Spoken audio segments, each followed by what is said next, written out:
Olá, pais do Clube Olimpo, tudo bem? Eu sou a Adriana Abreu, sou orientadora familiar já há quase 20 anos, sou mãe de 4 filhos, na idade dos filhos de vocês, e atualmente sou diretora do Colégio Porto Real e fui convidada para conversar aqui um pouquinho com vocês a respeito de educação de filhos, né? Eu queria hoje apresentar para vocês uma ferramenta que pode muito ajudar vocês no conhecimento dos filhos. Porque quando a gente conhece melhor os filhos, a gente pode traçar melhores estratégias para poder educá-los, não é isso? E uma das ferramentas de conhecimento é o temperamento dos filhos, né? Todos nós nascemos com um temperamento. Isso é algo da nossa estrutura psicológica. E nós temos aí 4 tipos de temperamentos, tá bem?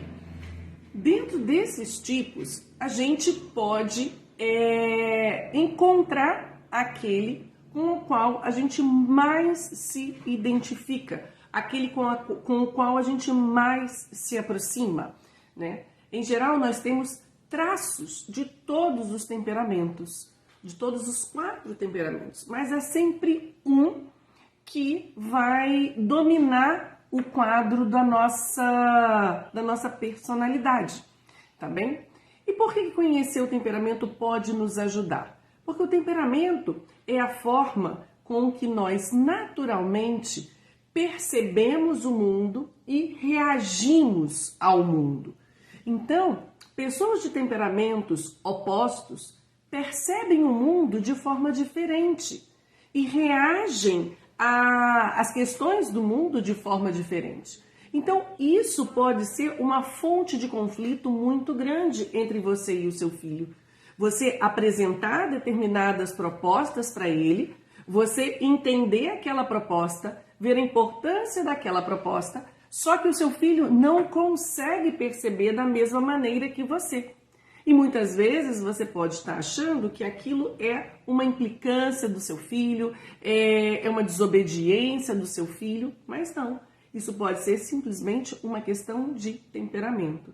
Então, quando a gente conhece bem o temperamento, a gente vai se preparar para apresentar determinadas propostas, principalmente as propostas educativas para os nossos filhos. E a gente também vai poder se preparar para ouvir a forma e entender a forma com que eles nos respondem, evitando assim muitos conflitos, né, no nosso dia a dia. Então eu vou aqui procurar rapidamente trazer para vocês, né, a forma da gente identificar. Como os filhos de vocês já são maiores, a gente tem um pouco mais de facilidade nesse processo de identificação, tá bem? Então vamos lá. O primeiro critério, tá, da gente observar na verdade, são 2 características. É a característica de expansão e a característica de introversão. Então, se o seu filho tem uma tendência a se expandir, a ser um menino, né, extrovertido, tudo que acontece imediatamente, ele tem a necessidade de falar, de colocar para fora, de se expressar. Ele não é um menino que leva as coisas para dentro e que fica ali muito tempo remoendo. Não, ele ouviu, ele recebeu algo e imediatamente ele devolve, né? Então, esse é um menino de temperamento quente, tá certo? Agora, se o seu filho tem uma característica mais introspectiva, né? Ele primeiro ouve e aí ele vai elaborar aquilo, ele vai pensar naquilo, ele vai refletir sobre aquilo, né? Ele leva um tempo para se adaptar a esses estímulos externos e só aí ele devolve. Então, nós temos aí um garoto de temperamento frio, tá certo? Muito bem. Agora nós precisamos identificar se o temperamento é seco ou se o temperamento é úmido. Muito bem. Então, qual a característica do temperamento, dos temperamentos úmidos? São os temperamentos que envolvem. São aqueles temperamentos onde o garoto ele tem uma preocupação muito grande com o outro, né? Ele quer agradar o outro, ele quer se colocar a serviço do outro, ele quer ajudar o outro.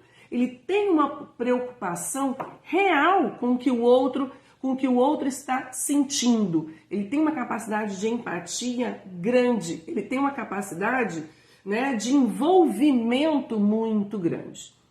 Já o garoto de temperamento seco, né, não que ele não se importe com o outro, não que ele maltrate o outro, não é nada disso.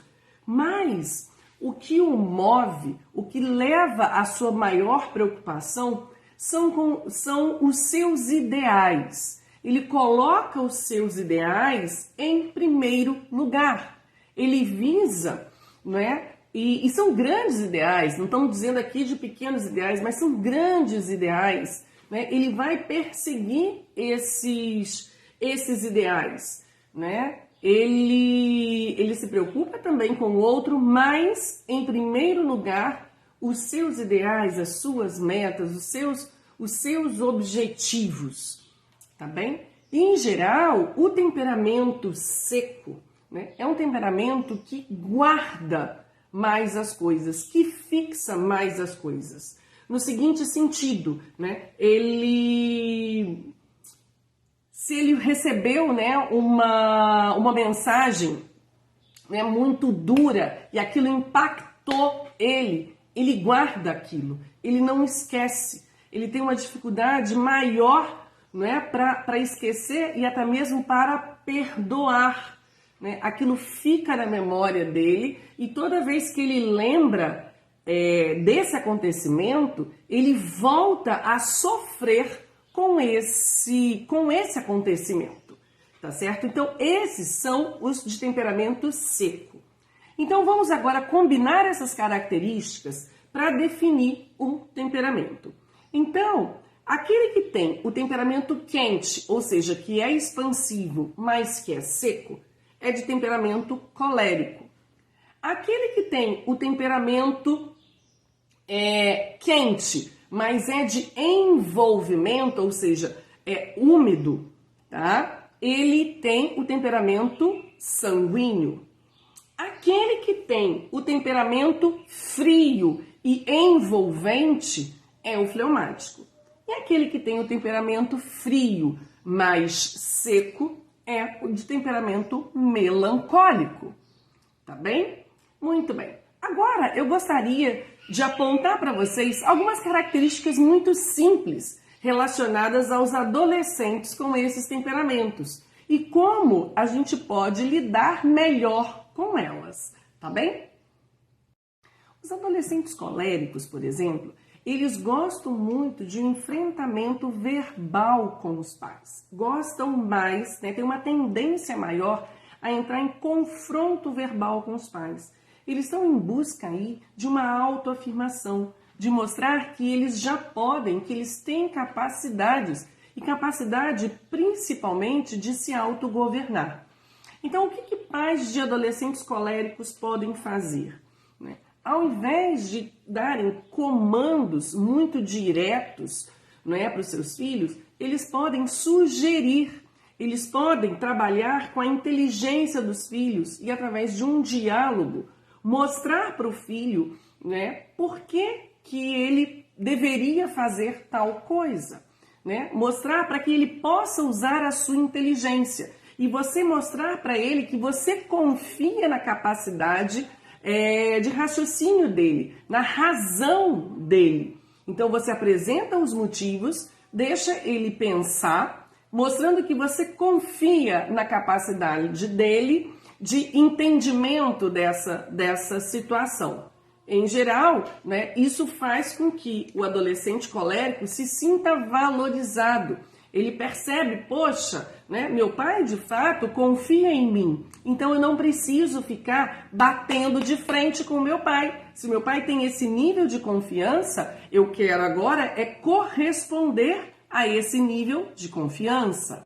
Já os adolescentes fleumáticos são adolescentes que querem simplificar as suas vidas. Eles querem diminuir o seu nível de trabalho. Eles querem se manter na sua zona de conforto. E, ao mesmo tempo, eles não querem entrar em conflito com os pais. Então, já são adolescentes que são opostos, né? O temperamento fleumático é oposto ao temperamento colérico, tá? Então, um adolescente fleumático, ele é capaz de abrir mão da sua vontade, das suas próprias escolhas, só para não ter que entrar em conflito com os pais. E por conta disso, o que nós pais podemos fazer? Nós precisamos encorajá-los a enfrentar os desafios da vida. A gente não pode aceitar que eles abram mão do desejo e dos sonhos e dos ideais deles simplesmente para nos agradar. A gente precisa mostrar que eles precisam tomar as suas decisões, que nós não podemos ficar tomando as decisões por eles, não é? Então, a gente precisa se policiar, não é? E ajudá-los a tomar a decisão. Apresentar ali para eles quais as opções e fazer com que eles reflitam em cima de cada opção e que eles, por eles mesmos, tomem a decisão. Já os adolescentes melancólicos, eles têm uma dificuldade muito grande de expor seus sentimentos, não é? De colocar para fora aquilo que eles estão sentindo. Muitas vezes, eles sofrem com isso e não conseguem detectar a origem desse sentimento, né? O porquê disso. E com isso, isso acaba só fazendo aumentar ainda mais o sofrimento deles. Então, nós pais de melancólicos precisamos validar esse sofrimento para que a gente possa de verdade ajudar os nossos filhos. Então não adianta falar, olha, se anima, isso é bobagem, não tem por que você estar sentindo isso, sua vida é maravilhosa, você tem tudo, né? Esse tipo de conversa não ajuda, ele só faz com que o seu melancólico se sinta mais sofredor. Você precisa validar, olha filho, eu tô tentando te entender, eu tô vendo que de fato você está sofrendo. Vamos lá, eu gostaria muito de te ajudar. O que eu posso fazer? Tá? Se seu filho não te responde nada de imediato, o que a gente pode fazer de fato? Com o adolescente melancólico, a gente precisa entrar no mundo dele. Você precisa descobrir, né? Certamente você já sabe, o que mais interessa ao seu filho, quais são os temas que interessam a ele, quais são as atividades pelas quais ele se interessa. E você precisa começar a participar, não é, dessas atividades, se interessar por esses temas, se interessar por essas atividades. E você vai começando a realizar, a fazer essas atividades junto com ele. Ou você vai perguntar, vai trocar ideias, não é, sobre essas atividades. Com isso, não é, o seu filho melancólico vai abrindo o coração, vai dando espaço para você, você vai entrando no mundo dele e aí sim você vai ter mais capacidade para ajudá-lo, não é? E finalmente os adolescentes sanguíneos, que têm uma dificuldade muito grande em se concentrar, uma dificuldade muito grande em se organizar, em começar algo e ir até o fim. Então, nós, pais de sanguíneos, precisamos ajudar nossos filhos com rotinas, com planejamentos, com organização de fato. Então, é preciso que um adolescente sanguíneo tenha uma agenda com os seus horários, de que horas a que horas eu preciso estudar. Qual é o tempo que eu tenho, por exemplo, em que momento do dia, por exemplo, eu vou organizar o meu quarto? E quais são os momentos do dia que eu vou fazer uma atividade física? Que horas exatamente eu preciso ir dormir? Quanto tempo eu tenho no máximo para estar, por exemplo, numa rede social? Tudo isso com o sanguíneo precisa ser acompanhado, direcionado, para que ele tenha mais foco e principalmente para que ele consiga estudar melhor.